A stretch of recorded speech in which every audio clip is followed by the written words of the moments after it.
कोई लड़का अपना माँ का गहना गिरवी रख के, कोई लड़का खेत गिरवी रख के पैसा लगा के पढ़ाई किया था। तकरीबन भारतीय सेना में जेसीओ या जवान के रूप में नामांकित होने के इच्छुक हैं। उन्हें 14 अग्निवीर हैं जो अभी तक सुसाइड कर चुके हैं। सस्ते और कम रेट के चौकीदार बनाने का प्रयास कर रहे हैं। Chief of the army staff ने अपनी बुक में लिखा कि इसमें हम लोग तीनों लोग शॉक थे जब ये आया था, और मैंने आर्मी में कहा था कि 25%। ये डिसाइड किसने किया? सर पीएम ऑफिस से आया, डायरेक्ट विदाउट देयर कंसल्टेंसी। ऐसा कभी नहीं हुआ सर। यहाँ पर जो ये बच्चे हैं, इनकी शादियाँ ही तभी होती हैं जब इनकी नौकरी लग जाती है, वरना होती ही नहीं।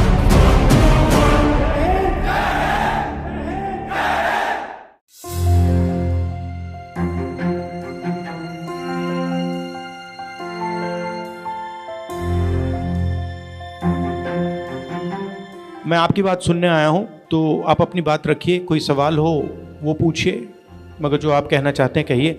हमारे यहाँ क्या है, क्रेज है आर्मी का, तो मैंने भी यही ट्राई किया, तो मेरा सारा प्रोसेस हो चुका था।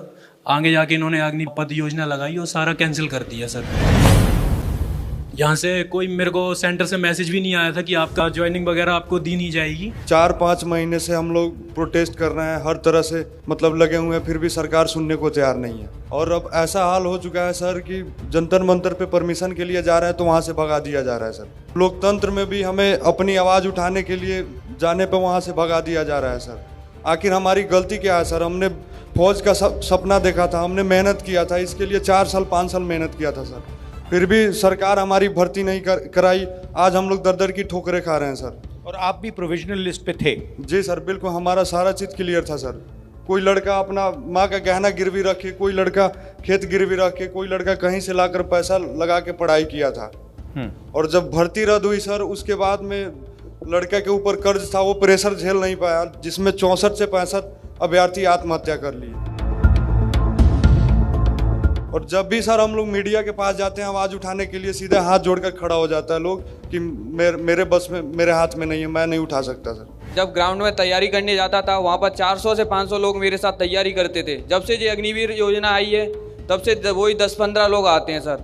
हमें सर जो अग्निवीर बन भी गए हैं, उनकी कोई शादी नहीं कर रहा है सर। अग्निवीर का दर्जा देता है, अग्निवीर की निगाहों से देखता है, ना कि फौजी की तरह नहीं देखता है सर। और सर अभी हमारे साथ के जो थे वो शहीद हुए, उनको शहीद का दर्जा नहीं दिया गया सर। और सर अगर उन्हें 25% में भी रखेंगे तो सर वो अपने खास लोगों को रखेंगे, और हम पिछड़े गरीब लोगों को क्या होगा सर? हमारी तो कोई पहुंच ही नहीं है। ये इस तरह से 4-4 साल के जो अग्निवीर पैदा कर रहे हैं, ये अपनी फैक्ट्रियों में लगाने के लिए सस्ते और कम रेट के चौकीदार बनाने का प्रयास कर रहे हैं। ये देश के साथ खतरा कर रहे हैं महोदय।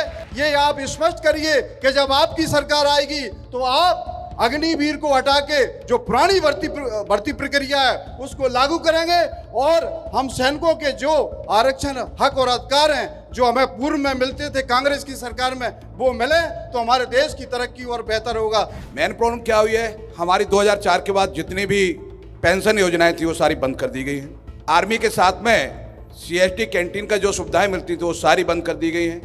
CPOज का हर व्यक्ति त्राहिमाम है, परेशान है। सर एक बहुत बड़ी बात यह है कि ये जो अग्निवीर सेलेक्ट किया गया है, इसमें तीनों चीफ की एग्रीमेंट नहीं थी उस समय, क्योंकि वो आर्मी में सर्व कर रहे थे, तब उन्होंने कुछ नहीं कहा। जैसे ही रिटायर हुए, chief of the army staff ने अपनी बुक में लिखा कि इसमें हम लोग तीनों लोग शॉक थे जब ये आया था, और मैंने आर्मी में कहा था कि 25%। तो ये डिसाइड किसने किया?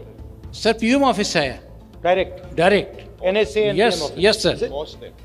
एक टैंक को चलाने के लिए अगर टैंक का ड्राइवर है, उसको 120 बटन देखने पड़ते हैं, और नीचे से माइन फील्ड है, ऊपर से गोले आ रहे हैं, मिसाइल्स आ रही हैं, उसके बीच में उसको मेंटली फिजिकली ट्रेंड होके तभी वो निकल सकता है, अदरवाइज वो काम नहीं कर सकता है।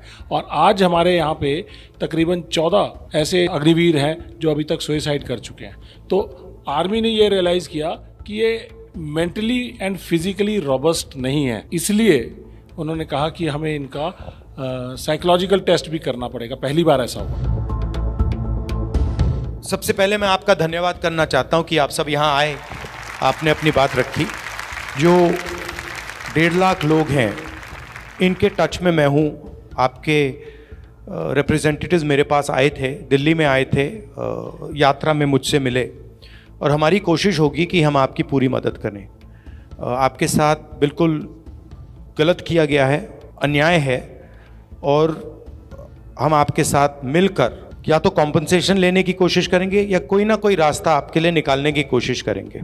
अग्निवीर योजना पे मेरी ओपिनियन है ये देश को मजबूत करने वाली योजना नहीं है, और इससे सेना का भी ये नुकसान हो रहा है, देश का भी नुकसान हो रहा है। अगर हमारी सरकार आएगी हम इसे रीअसेस करेंगे, हम इसको देखेंगे, और अगर हमें लगे कि ये कैंसिल किया जा सकता है तो हम इसको कैंसिल भी कर सकते हैं। जो आपने एक सर्विसमैन ने कहा, बिल्कुल सही कहा है, आपको सपोर्ट मिलना चाहिए, और वो जो आपका 10% रिजर्वेशन का है उसको हम असेस करेंगे और उसको पूरा करने की कोशिश करेंगे, ठीक है। मेरी ओपिनियन है कि जो भी सेना में जाता है उसको सरकार एक गारंटी देती है कि आप देश के लिए अपनी जान देने को तैयार हो, तो हमारा काम आपकी प्रोटेक्शन करने का है। ये एक, आप इसको कॉन्ट्रैक्ट मान लो, एक रिश्ता मान लो, और अग्निवीर स्कीम जो है इस रिश्ते को तोड़ रही है। क्योंकि जो लड़ेगा, मान लीजिए 2 लोग लड़ रहे हैं, एक अपने आप को अग्निवीर मानता है, वो जानता है कि भैया मैं शहीद हो गया तो मुझे कुछ नहीं मिलेगा, और उसी के साइड में दूसरा लड़ रहा है और उसको पूरा का पूरा सपोर्ट मिल रहा है, पूरा फायदा मिल रहा है, तो जो अग्निवीर है वो पूरा डिमोरलाइज हो जाएगा और वो ठीक से लड़ेगा भी नहीं, डर जाएगा, उसमें जो कॉन्फिडेंस होनी चाहिए नहीं आएगी। मुझे लगता है इस स्कीम को रीअसेस करना चाहिए और देखना चाहिए कि इस स्कीम की ज़रूरत है या नहीं। फिर से मैं आपका धन्यवाद करना चाहता हूं। मैं आपको ये बताना चाहता हूं कि जहां भी मैं आपकी मदद कर सकता हूं, मैं और कांग्रेस पार्टी, हम आप सबकी मदद करेंगे और हम आपके साथ खड़े हैं। लोकतंत्र है, अगर आप प्रोटेस्ट करना चाहते हैं तो ये आपका हक है, आपको रोकना नहीं चाहिए। बहुत बहुत धन्यवाद, नमस्कार।